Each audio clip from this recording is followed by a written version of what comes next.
Are we going to allow the bad guys to take over the United States, the rest of the world? Are we going to have martial law? Are we going to allow them, through our fear, to take over everything and completely control us even more than they do now? Hey guys, SGT here, and what I'm going to play for you is a 3-part interview with Bix Weir. Now normally I cut these interviews and I trim them and I try to make them manageable in size, but Bix and I talked about so many interesting things and he has such a great perspective that I'm running this 3-part series pretty much unedited, so you can take it all in. So thanks for watching, and here we go. Well, you guys, thanks for joining us. I am super excited to report that I've got Bix Weir on the line. Now, he's the writer, researcher, and the member of GATA who has this most intriguing Road to Roota theory, and you can find Bix's work at roadtoroota.com. Bix, welcome. Thanks, Sean. It's good to be here. Well, it's a real pleasure to have you. You know, you've really exploded, I think, in popularity. And for folks that aren't familiar with your Road to Roota theory, I'm going to link to your website in the More Info section. I also want to give credit to Tim Binnall at binnallofamerica.com for his remarkable 2-hour interview with you about Road to Roota. It's just absolutely gripping. And I think that for folks who have not heard it, they should give it a listen. So I'm going to link to that interview in the More Info section too. Now, is there anything you want to talk about as it relates to Road to Roota? Because I do want to press you on one thing as it relates to Alan Greenspan.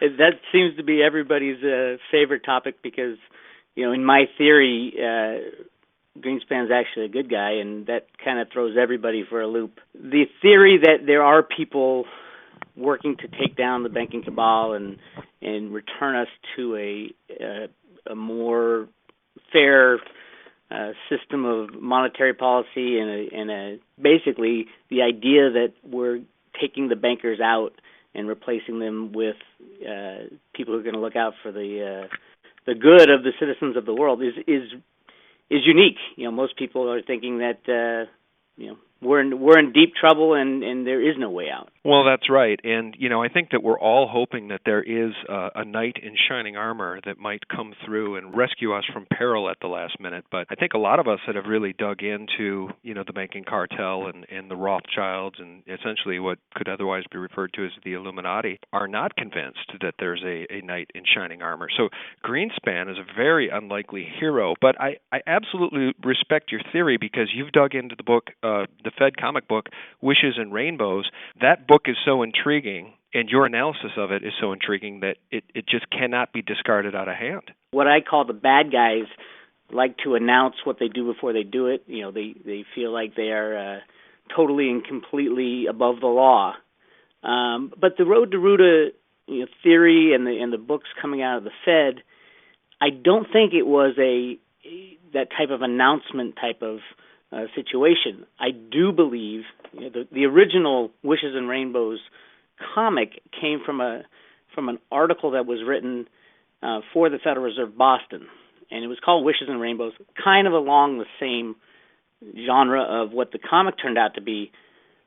But Stephen DeVoe, who is the adapter of the comic, shall we say, really took it to a next level. Stephen DeVoe was the guy hired by the Federal Reserve in the early 70s, along with Greenspan, to write the computer programs to rig the markets, the gold market especially, but all the currency markets, almost every market you can think of, in order to prolong the implementation of the gold standard. Because once you implement a gold standard, all of a sudden, there is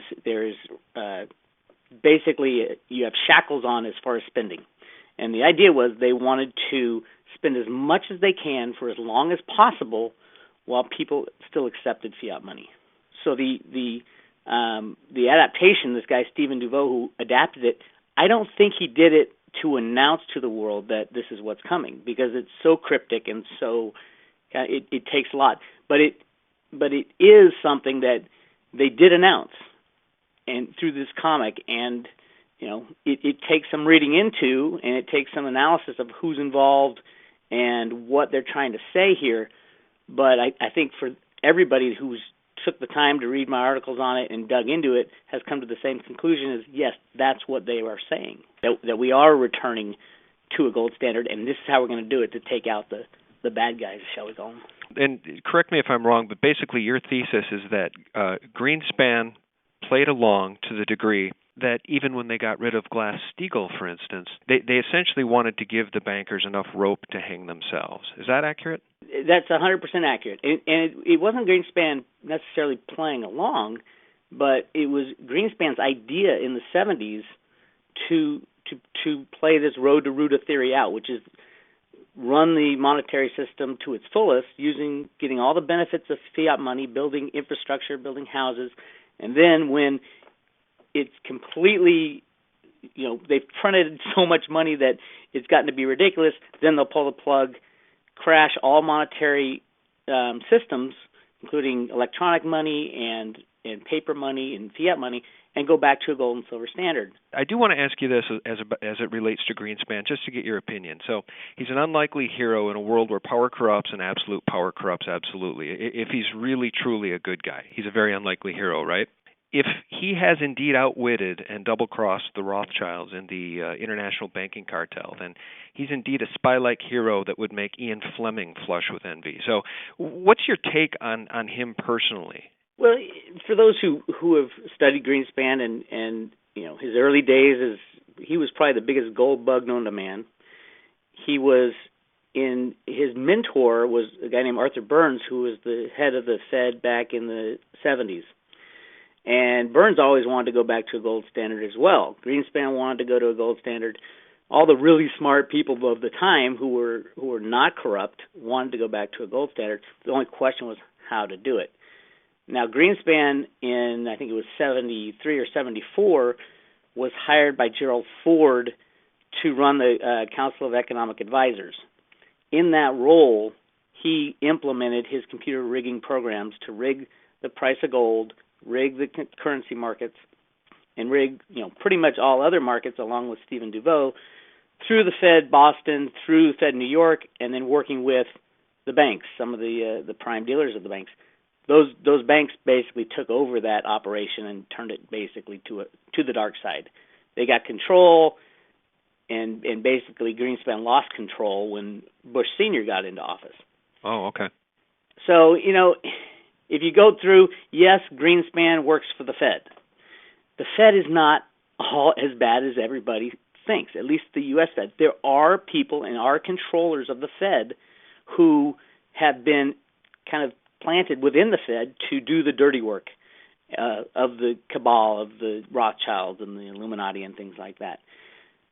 There are thousands of people who work for the Federal Reserve System. Right, they're not all bad people. Right. They're not. And if you read some of Arthur Burns' earlier minutes from the meetings he had, you can start to see that he was really mad at a couple of the members of the Federal Reserve Board, being that they were trying to basically subvert the U.S. monetary system.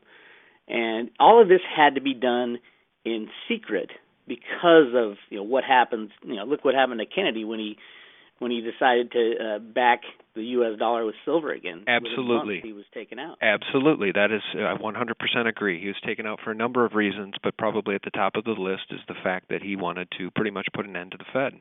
Exactly. And they blew his head off. And they had to, so they had to do this all in secret. It wasn't completely secret. There are many people within the U.S. government, even today, who knew about the secret plans. Ron Paul, for example, has been involved since the 70s in the implementation of the gold standard, and he's not a solo guy out there spouting off about returning to a gold standard just as his own beliefs and thoughts. That's what the U.S. wants to do. We want to crash the system. We want to go back to the gold standard. Yeah, well, Ron Paul, and interesting too to note that he just won the straw poll at CPAC, and I don't know if you've noticed, Bix, but he's once again being maligned on CNN and Fox as they try to make his supporters sound like uninformed, morons. Oh, that will happen and continue to happen until, like right now, people say there's no way Ron Paul could be elected president. It just won't happen, so it doesn't matter if he wins the CPAC. It doesn't matter how many people support him. The powers that be, won't let him become president. Right now, yes, that's true. They own the media. They tell these guys what to say. But think what's going to happen when we have a monetary crash. Now, how that crash will happen, it might be super hyperinflation. It might be a bank like J.P. Morgan going down where they take, they have, 50 trillion in derivatives. Someone like that goes down, you can kiss pretty much every other bank goodbye, every savings account, every checking account. Everything electronic or fiat paper will be destroyed by just one bank going down. Right. Well, and J.P. Morgan probably at the top of that list, but I think it leads me back to one of the questions I have about your theory, because again, I very, very much want there to be a knight in shining armor. I definitely want the American people to have a second chance at liberty.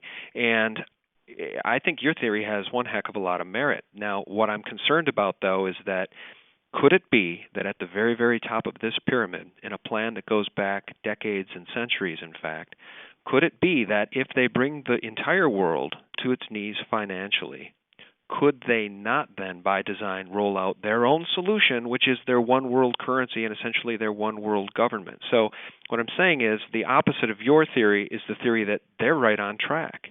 What's your thought? Am I on base? Am I off base? You are on base, and it's really interesting because that was the plan all along by the bad guys. That was the plan all along by the good guys. So both factions now want to crash the system. It's crashing organically. Every state, every local government is on the brink of failure. But even without that, both the good guys and the bad guys want to crash the system for their own purposes.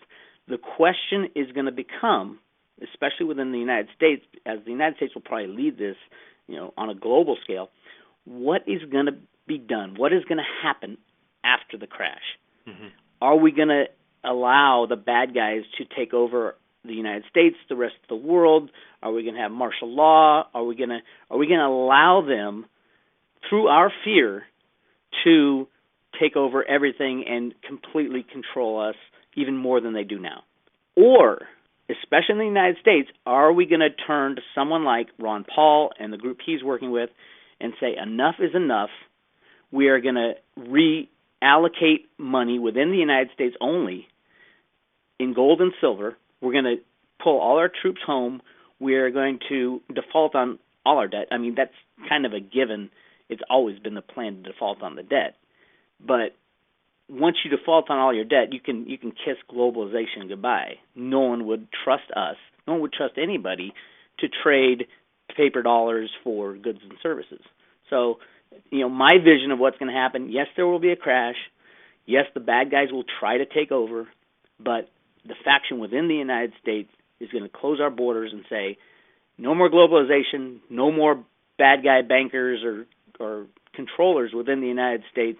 We are returning to our Constitution. Here's gold and silver for the populace to use as currency. We're going to rebuild our manufacturing. We're going to bring all our troops home, and we're going to start fresh.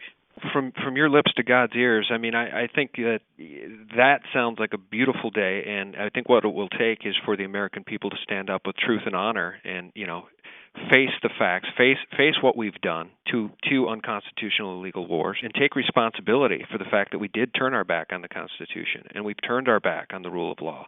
And, judging by the way Dick Cheney was greeted at CPAC by a nutty case of neocon, an audience that cheered him for 3, 4, 5 minutes like he was a rock star, those are the people that are unwilling to embrace the Constitution. Those are the people that are unwilling to face the facts.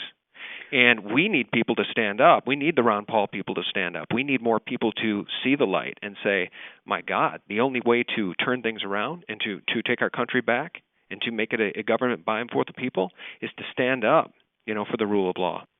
I agree 100%. And there is an awakening in the United States and around the world. You're seeing, whether or not it was started by the bad guys, you're seeing countries around the world going into revolutionary mode. A lot of people saying, well, the bad guys started it all to create an atmosphere of conflict and mistrust.